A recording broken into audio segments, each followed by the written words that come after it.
And there it is, FDE SIX8 rifle from LWRC.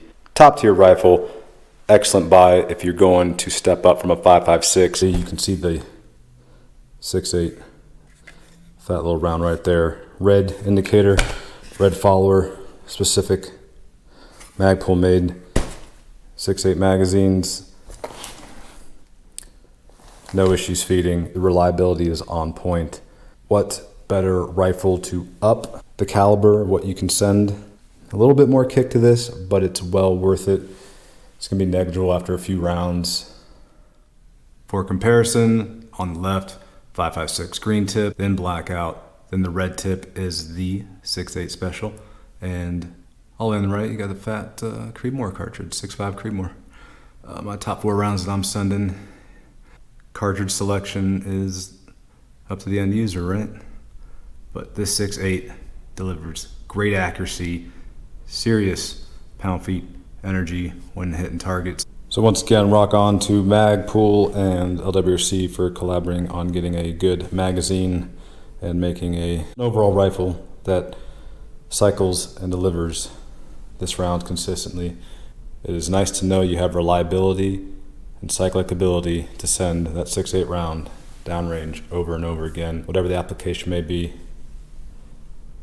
It's good shit. Right on. Back to front, this is the Voltor stock, not LWRC's. LWRC's is a little bit smaller. Fine stock from LWRC, but a preference to run with this. It's the Magwell sling.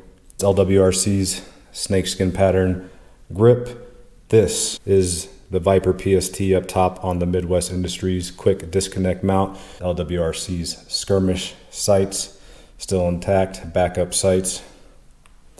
And the included skirmish sights, pretty damn good. Front, looking like that. The back has adjustable aperture. Twist that, you can see it in there.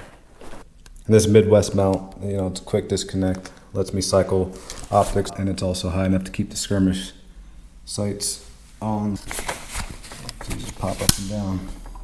Up front, the 6.8 does not come in m-lok. This is LWRC's proprietary system. Most people who knock it don't ever run it.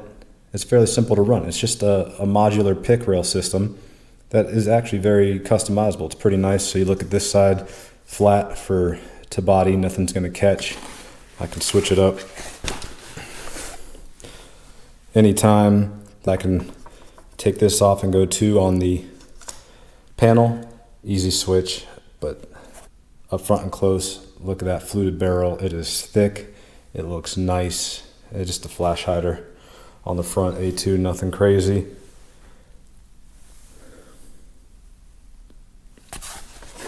So you run an LWRC proprietary system, you got a few options of what you can do with the grip. When you go C grip, you can go vertical grip. This is BCM vertical grip. If you look right there, this is LWRC's 3-screw. This is mounted to the 2-screw pick rail from LWRC.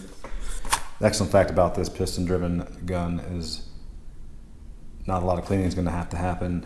Probably go 1,000 rounds without having to touch anything in here. But it's secure. It's nice to have the ability to access what you need to access and adjustability for when you run suppressed. This gas block, it's adjustable just by hand, nothing special to get that adjusted for you on the fly if you need to. Left and right, hand tight. I think you can be a little bit tighter with around anything you need to get it tighter than hand tight.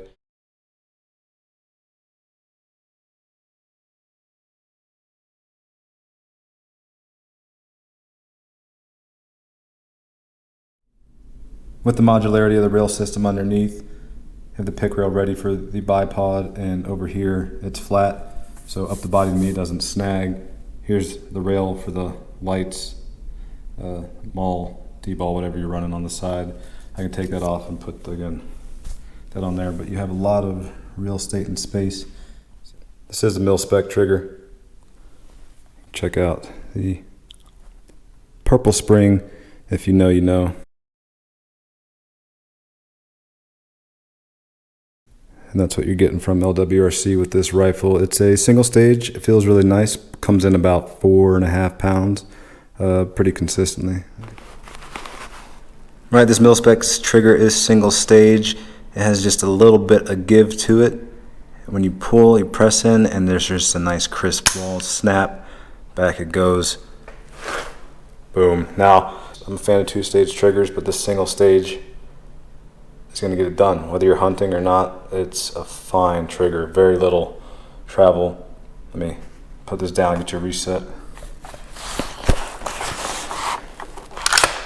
Let's get back on the take up here. Quick reset.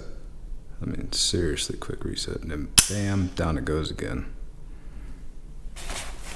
Solid trigger.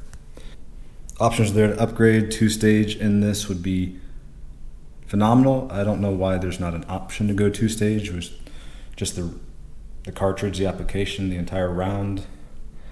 But you know, triggers are easy to sub on, so I don't think that's a necessity, but it's not a shabby trigger. It's a solid mil-spec trigger, and it is an excellent mil-spec trigger compared to its competition or any other top-tier manufacturer making the mil-spec trigger. Focus. Hard to tell without being side by side, but that Magwell is definitely larger compared to the other cartridges you could run. Nothing complex, just buffer systems, H2 buffer. Yeah, nothing too crazy about it. And then for upper lower connection, this rubber piece helps seal the upper and lower. Nice fit. Most LWRCs have that black piece you can see right in there. Move on from the trigger, you can check out the feed ramps, chamber. Coated, just like the bolt carrier group. That piston bangs at home. I mean, it's nice recoil.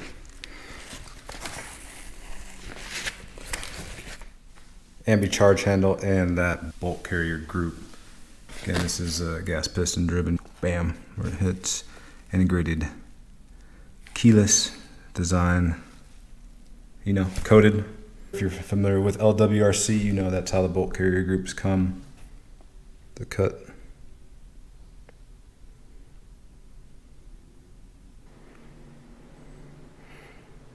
Give that a once over.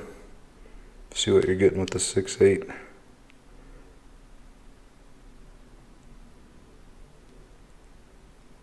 Solid work. It's a good piece. That's what you're paying for, right? And the balance between the front and the rear. LWRC's proprietary rifles are just a better balanced rifle compared to their m-lok counterparts. And this is the piston-driven version. This tire rail, the handguard, it's just, I don't know if it's lighter than the m-lok version, but you can just feel the difference when you handle the proprietary. The only disadvantage is being able to run a lot of m-lok, but pick rail is still everything. You can find everything in pick rail, so this is not a knock on this at all. If you want to get familiar with it, I may do a video on modularity and walkthrough on how to make it your own. Like, it doesn't have to be your favorite, but it can't be a negative for how well they get these proprietary rifles balanced. Is this LWRC 6.8 the perfectly spec'd rifle? Oh, that's up to you. Proprietary up front, it's solid for me. Piston driven is a go for me. It can't be perfectly spec'd in my opinion with a mil-spec trigger. It's just still a phenomenal mil-spec trigger. You would never have to change it on this rifle. Just an upgrade would be necessary to call it out, but I think at that point with it installed, if you had a trigger in here, you're gonna look at the 3,000 plus price tag. And this one coming into you an FDE is gonna be a little over 2,500, and it's well worth the cost. The features of this rifle, the balance of this rifle on paper, it lists above 7 pounds, but with what LWRC does with eliminating weight from their proprietary rails and the balance back here, especially with this being a little bit more material and larger than a standard 5.56 or blackout. 6.8A5 from LWRC. It's a damn good rifle. Perfectly spec'd, almost. 6.8's a damn good cartridge.